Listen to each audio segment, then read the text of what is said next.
Smells like grapes. Smells great. Great. Gotta be careful though, because this one likes to try to eat the grapes, and dogs should not be eating grapes. September 15th. It's Wednesday. I wanted to talk about the niyamas. Originally, I had intended to talk about the niyamas every Wednesday, and I've not done that. So how would the niyamas, how first of all, the niyamas, they don't apply to something when you apply them. They're there all the time, whether you do it or not. It's kind of like, I don't know. Can't think of a good analogy. Let's not come up with an analogy. Let's just stick to this stuff for a minute. Instead of going out in some other place. Hello. Niyamas are like Cassie. Whether you pay attention to them or not, stuff's happening. Anyway, it's not a good analogy. I'm clowning around. I still don't necessarily remember them all off the top of my head. Cleanliness or purification, contentment or non-coveting, self-discipline, self-reflection, and devotion or self-surrender. Notice there's a lot of self in there.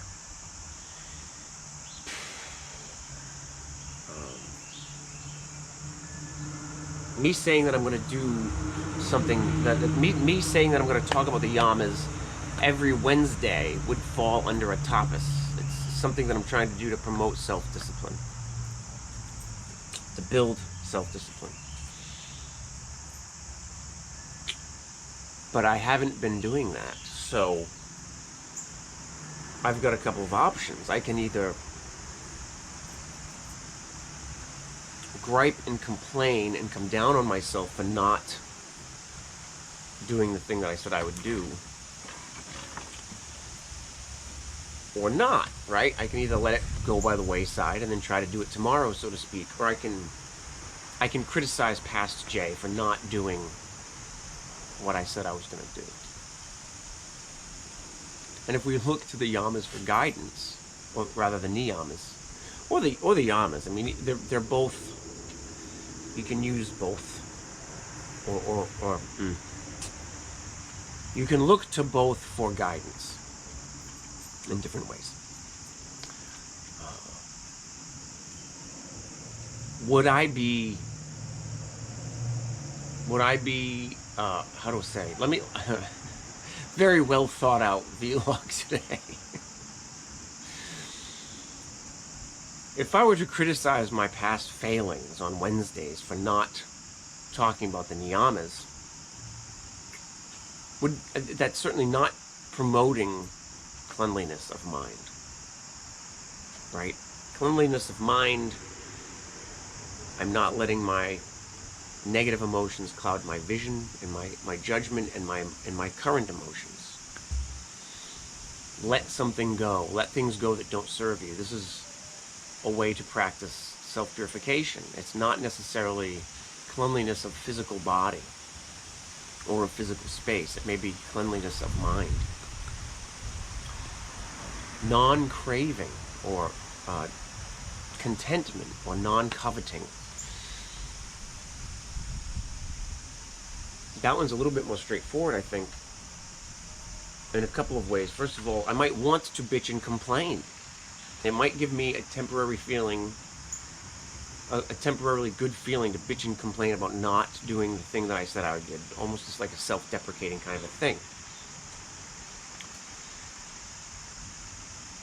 So by not giving into that, I'm practicing this non-coveting or non-craving, right? I'm not allowing myself to give in to that temporary feeling.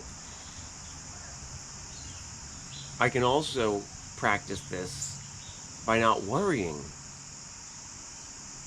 whether or not I do it every Wednesday, right? Non-coveting. Don't think that if I were to do a vlog every Wednesday about the niyamas, that I would somehow magically become a better person. Because that's not true. I'm not going to magically become a better person. How often do you watch people talk on TV all the time, and they say things that are good, but they're not good people? We know that that is a thing that happens so much that it's a terrible meme. So non-coveting can come into play in me not allowing myself to crave the perfection of doing a thing that I said I was going to do, nor allowing myself to fall into a self-deprecating derision of failure, or not even looking at it as failure, right? Doing it is its own tapas, not, and depending on who you are, right? If you're a person who criticizes themselves often, and many of us are, our internal voice, right? We're our own worst enemy. Not giving into that craving, not giving into that habit is as much a tapas as doing the as talking about the niyamas every Wednesday. Self-reflection.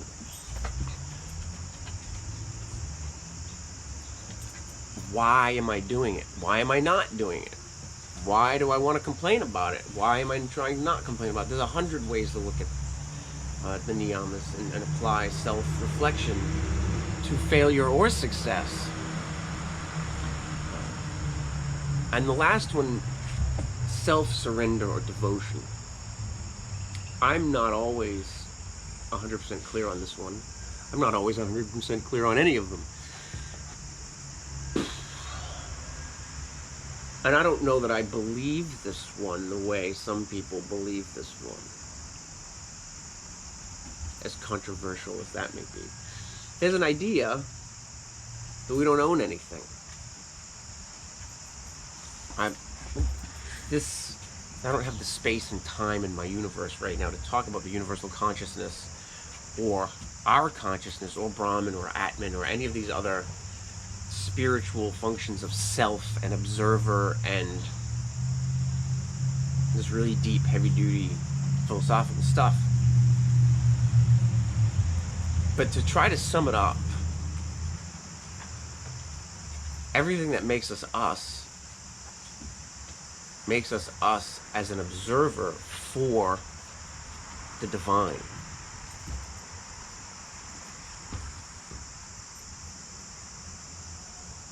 And therefore we don't own any of this. That's a really big picture version. Let me make a smaller picture version. You make a cake, and you go to a party and you present the cake. Everybody's like, this cake is amazing. You're amazing. The devotion and self-surrender idea is that you are one step in a long chain of events that made that cake happen. One step in a long chain of events that made that cake happen. And when you really put some thought into it, this chain can go back so far. All of the ingredients, all of the people who grew the... Cassie, settle. Good puppy. Good dog. All of the people who planted and cultivated those ingredients, the people who transported those ingredients, the people who packaged them, the people who made the vehicles that they were transported in, the people that drove those vehicles, the people that raised those people, and the people that fed those, like the chain goes on forever. And you're one link in it. There is something to be said. Now this thought is controversial. I don't know of anybody else whom I've spoken with who really shares this thought. Granted, I don't talk to a great many people about this stuff. There's a handful. I am of the thought that although you're not responsible for all of those other past events, you are responsible for bringing it all together and handing it to somebody. And that's significant. I feel that the devotional self-surrender notion is important to observe our context and where we are in the universe, where we are on Earth, where we are in our neighborhood, where we are in the signal chain. But I also think it's important to recognize the importance that we play there. You can come into a place of false modesty. You did make a cake. Like, at the end of the day, nobody else made the cake, you made the cake. It doesn't matter if the cake is the greatest cake ever made or a mediocre cake. If it's a cake and it's edible, right? It's a chocolate cake. So let's say it tastes like a chocolate cake. It meets the minimum requirement to be a chocolate cake. I think that's an important step in that chain. No one else made it, you made it.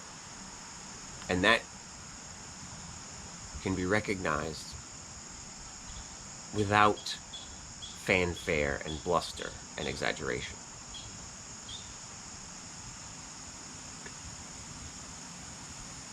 I mean, think of yoga postures for a minute and transitions, right? I've been working a little bit in some different transitions with side plank and warrior two. I'm not the first person to do that. I'm the first person that I know of to do it. And for the people that I share this with, they've never seen it till they saw me do it. I don't think that I deserve credit for it, though. There's no possible, I mean, there's only so many ways to move a human body, right? So that's another example of this, the idea of devotion and not owning anything, right? We don't really own anything because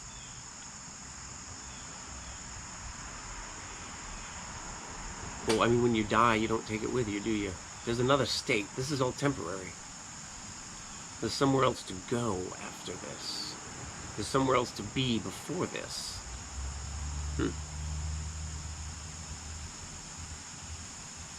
So that's one idea. There's a few ideas behind some of the niyamas. Maybe it's been very confusing. I don't know. I hope not.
All right.